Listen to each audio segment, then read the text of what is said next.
What did Mitzi say to you that made you want to stick with comedy? Or didn't say to you? She gave me, she passed me, she saw me, she gave me time, and then she passed me. Took me 5 years to get past. Oh, what? Sounds about right. I mean, that's how you know for sure that somebody's a good comic, because you've seen them over that period of time. How do I know she liked me? She gave me a spot every single night, 7 nights a week. Johnny, it could only get worse. It couldn't get any better. Every night of the week at the world famous comedy store. Wow. I got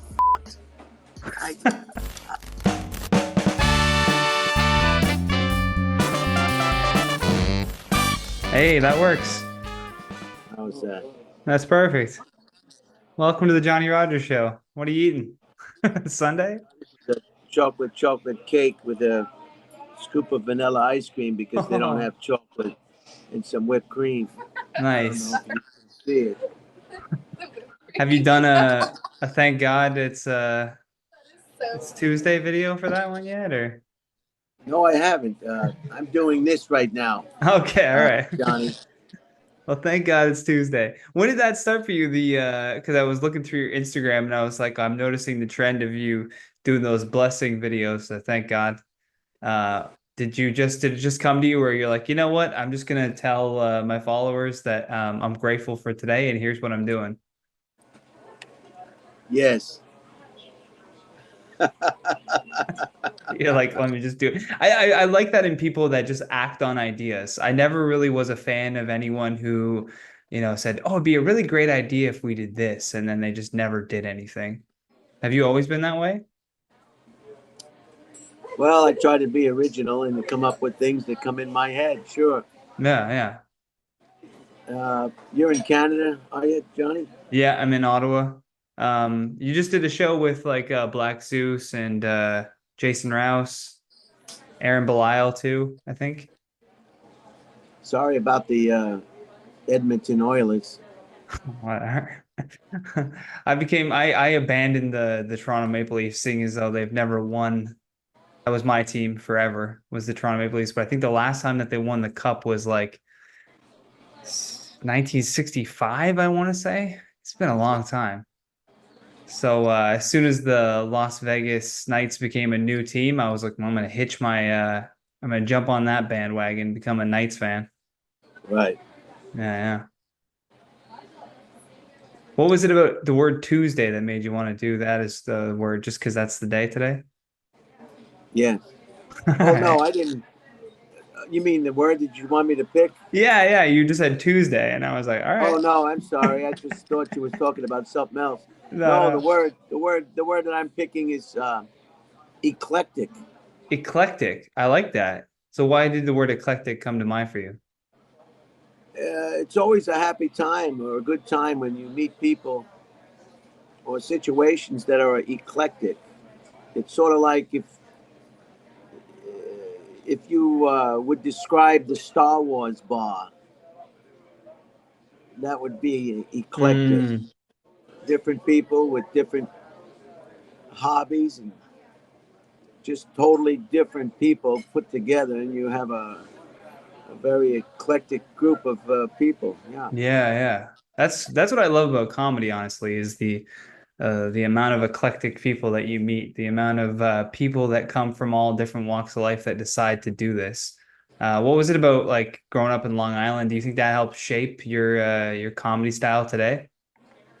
Yeah, probably a little. I don't know. I come from a very sarcastic family. Are you Irish background?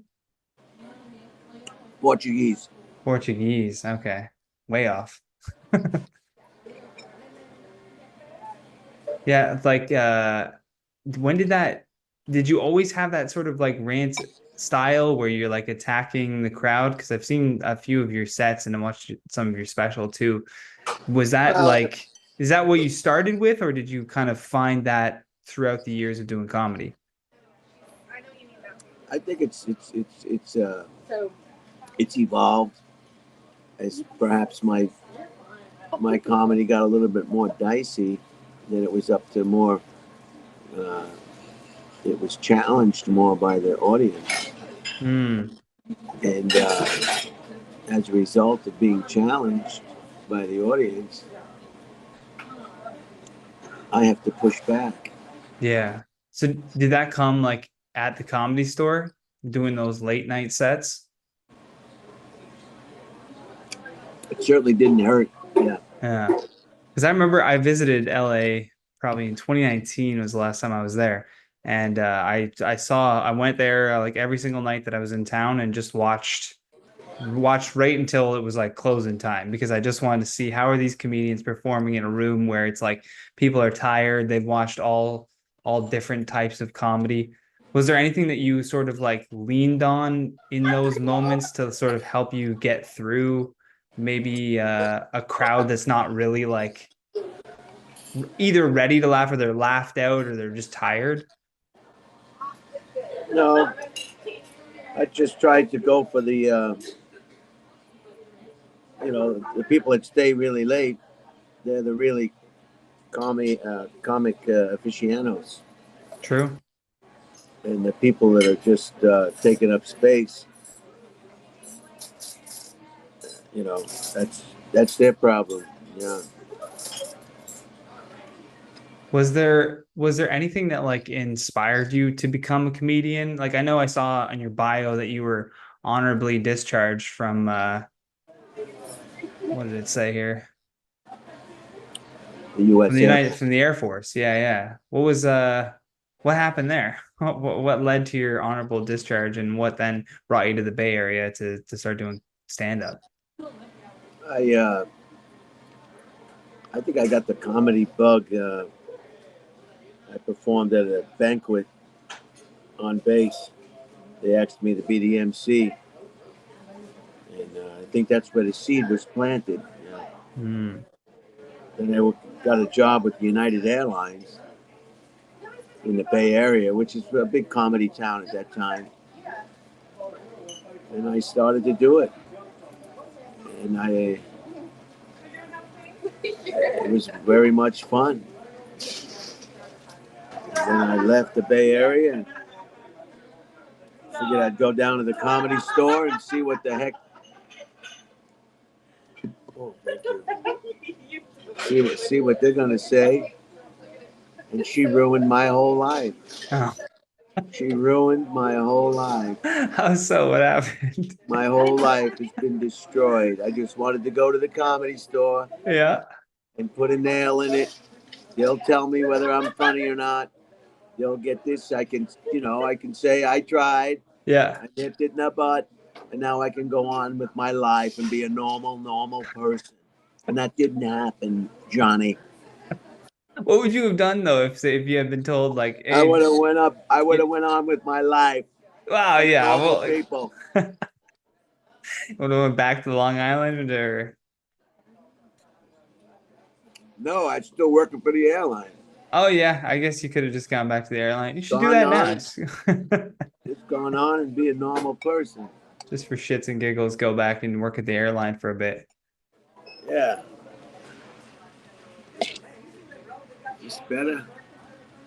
A little bit higher. Yeah, that's good. Wow. Now I just got the top of your head. There we go. I like the diner setting. I interviewed another comic from Toronto who's in Germany right now, and it looked like he was like in a lab. And I was like, "Where are you?" And it was like, "Oh, my girlfriend works on like spiders, so I'm doing the podcast from a lab." So this is actually not the weirdest place that I've had someone zoom in from. Well, I thought it was 7 p.m. and then you Yeah, got hold of me and told me it was 6. And I was having my dinner, Johnny. I'm sorry. I don't know how the miscommunication happened. That's what happens with like time zone changes too. And people say, "Oh, you're eating. We can't talk on the phone. You were eating." Yeah, but when you have dinner or lunch or breakfast with somebody, you're Yeah. talking, right? Yeah. That's the best time to talk As long as actually is there's no food over. coming out of my face, everything's fine. Yeah. You're not chewing in the microphone. We're fine. So you know Jason Rouse, huh? Yeah. Just from doing shows in Canada. I'm sorry. Hey, I take great honor in the fact that he even wanted to do the podcast. I watched many comedians who were, I think maybe too big of a, maybe this has happened to you too, but I've seen comedians who were a little too big of a fan around him. And I remember one comedian was like, "Hey, do you want to hang out?" Like at a show, he said that, "Hey, you want to hang out sometime?" And Jason just went, "No." Why would I want to do that? It's like, yeah, these people are your colleagues. They're not always your best friends. They're not going to come pick you up from the airport, but you know. Yeah, Jason and I may go over to Europe next year. Nice. Yeah, he's big in Europe. He's got like a good they're sadistic. They love his comedy. They want him to make it more fucked up, if anything. Really? That's Yeah, what I like heard. there was a clip that he posted. I don't know if you saw this, but there was literally like a family at this theater show somewhere in Europe. I don't remember where it was. Denmark maybe. And there's kids there. And he's like, "You brought your kids to the show?" And he's like, "Okay." And he's like, "So I was fisting this old lady."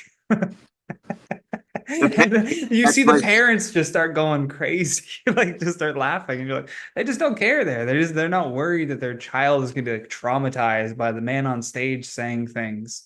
Where Canada, especially, I think we're a little bit too oversensitive with stuff.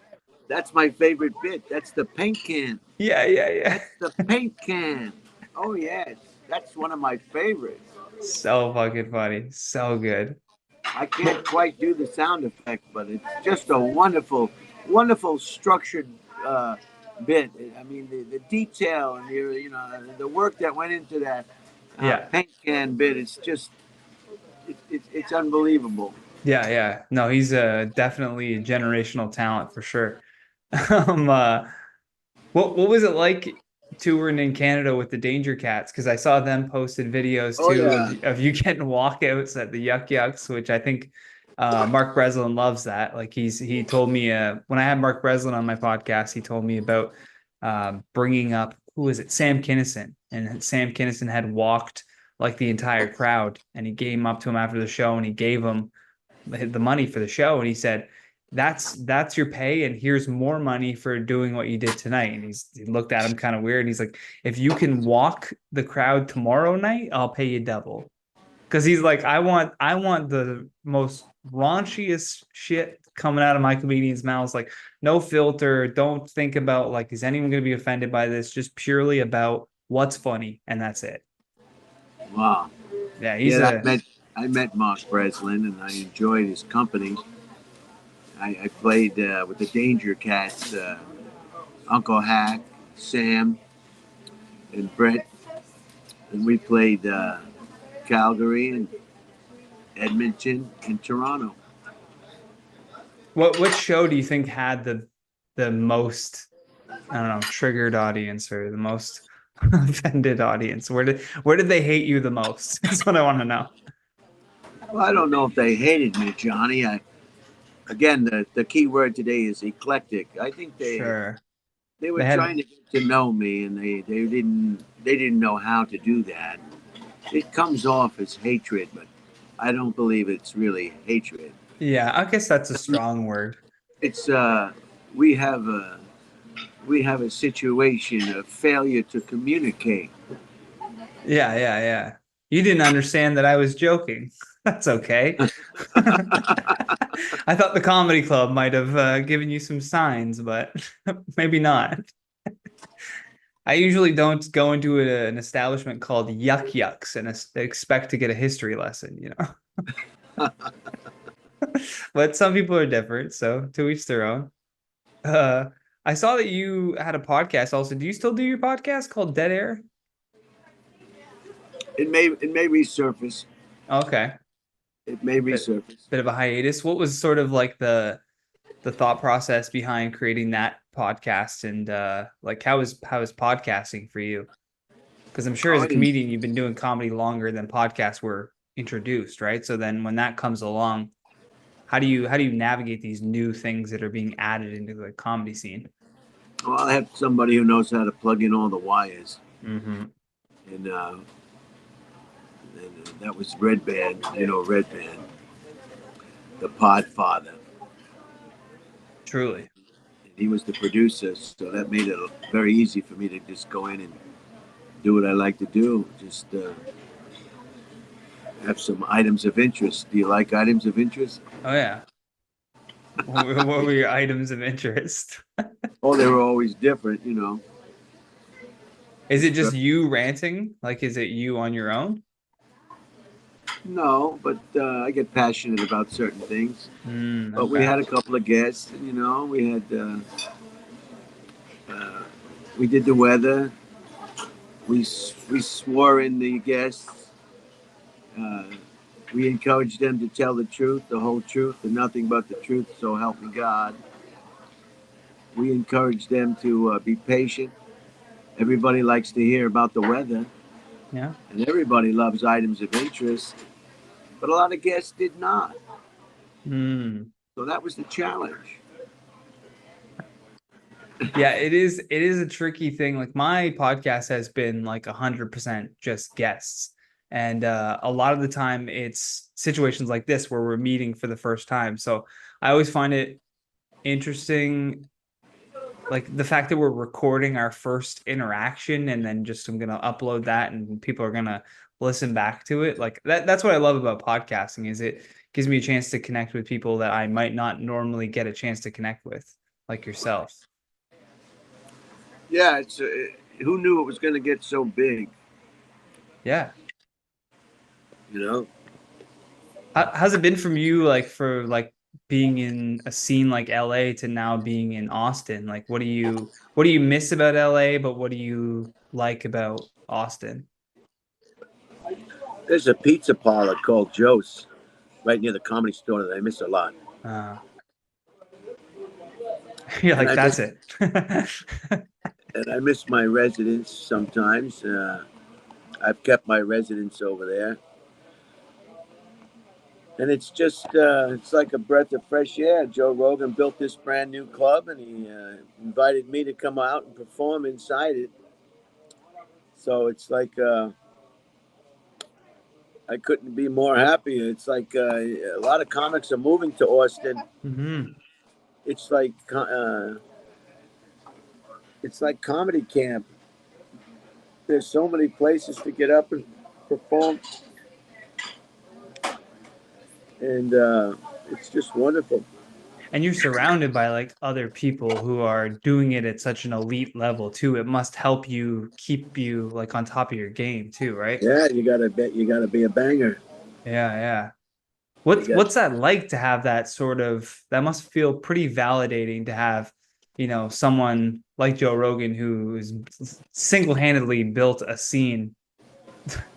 What password is this? this is the paper. Okay. I carried it around with me today, so in case wherever I am, You know how to log into the Zoom call? and this is good, and this is a good internet connection here. Yeah, it's solid. You're gonna have to come back to this diner for all your next interviews. Even though it's kind of noisy, probably in the background, but Zoom does a good job of actually buffering a lot of the sound outside of the microphone.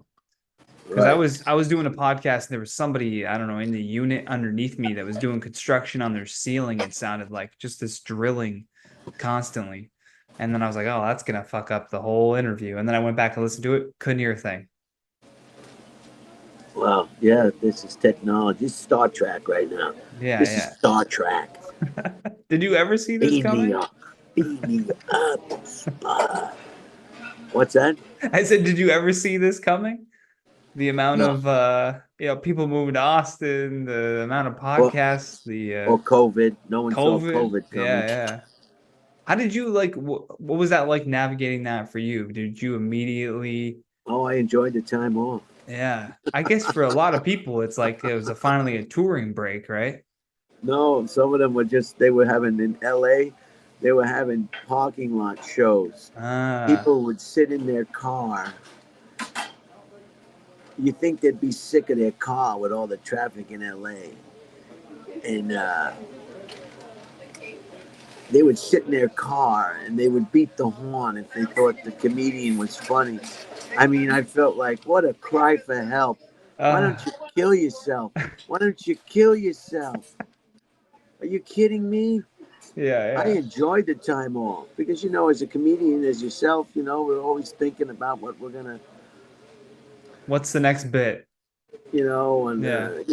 that's what I indicated about Mitzi Shore ruining my whole life. I could have went on and had a normal life. Yeah, yeah. What did Mitzi say to you that made you want to stick with comedy? Or didn't say to you? She gave me, she passed me, she saw me, she gave me time, and then she passed me. It took me 5 years to get passed. Wow, what? Sounds about right. I mean, that's how you know for sure that somebody's a good comic, because you've seen them over that period of time. How do I know she liked me? She gave me a spot every single night, 7 nights a week. Johnny, it could only get worse. It couldn't get any better. Every night of the week at the world famous comedy store. Wow. I got fucked. I guess that's like a kind of becoming like you're getting a first class treatment. What's that, Johnny? You're getting first class treatment, so that if you got to go anywhere else, now you got to go to a Funny Bone, and you're like, what the hell is this shit? This isn't a comedy store. I know. You get that first class treatment.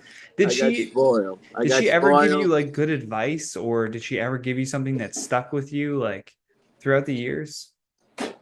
No, she let me run. Thank you. And wow.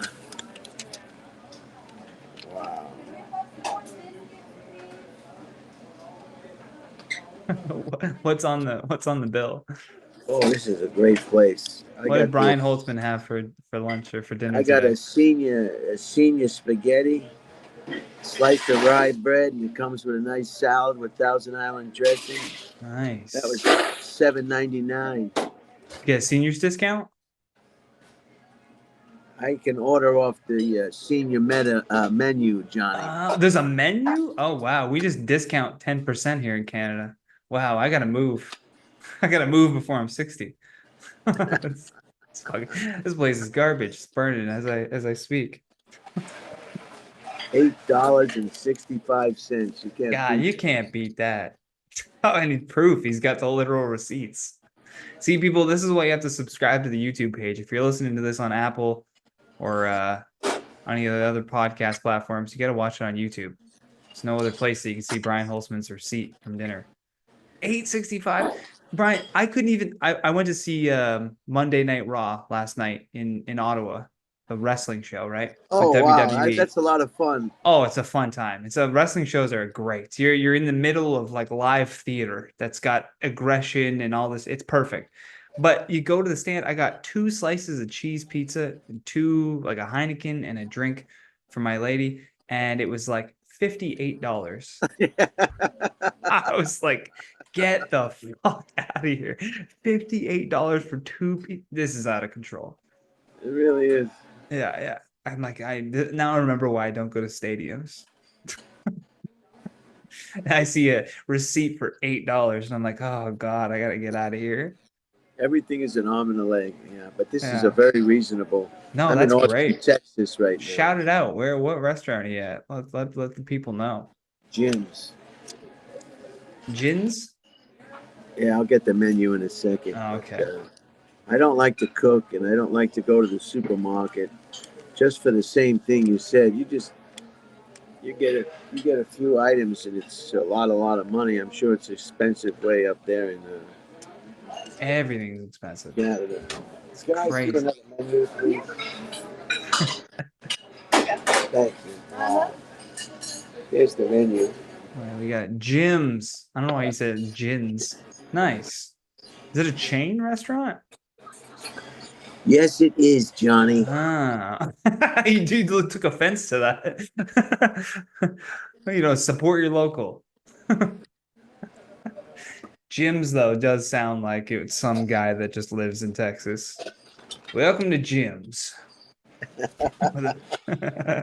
You out for under $10. What are you tipping on a $8 bill? Minimum is $5.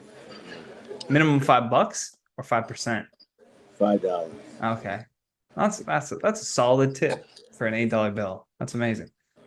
But or are you the type that's like $5 no matter what the bill is? So Exactly. if it's $100, $5. Oh no, Okay. it goes up considerably with the Okay. All right. All right. price of the bill, Johnny. He's like, stop testing me here. How important was it to you to film your special at the Comedy Store because of your history with that place? And like you said, like it ruined your life. It was Now very you've been a nice. comedian forever. Like, what did that feel like to finally get like a special film that somewhere that you've, worked 5 years just to get past that? It was great. That was comfortable with that stage. That's the stage I perform on a lot. So made sense. Bill Burr had his place packed out for me, and it was wonderful. And I've got another special coming up. Nice. When can people expect that? Do you have like a date in I'm mind? hoping, I hope before August. Okay. For August. So this should come out. I bank my episodes. I always record a bunch of them so that I never miss a week. I can just put it out. So this will probably come out late August. So I'll look for your new special if it's out then and make sure that I link it in this podcast as well. That would be wonderful, Yeah. Johnny. I don't have much of a fan base, but I'll send the few people that watch this show your way, and hopefully it can add a few more views to the special. There's one question that I always ask, and I'm going to ask this last question because I know that you're wrapping up your dinner here, and I don't want to keep you. But Brian, I want you to think of yourself at 15 years old, like who you were at 15. And that's important because I want you to give yourself a piece of advice based on what you know now to your 15-year-old self. What would you say? My grandmother always told me life was short, so I already knew that. And can I have a receipt? Keep the change. All right, no problem. Thank you so much.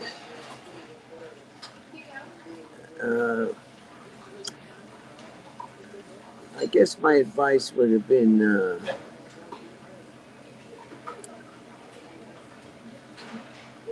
don't do so many drugs and alcohol. Were you gonna order something else?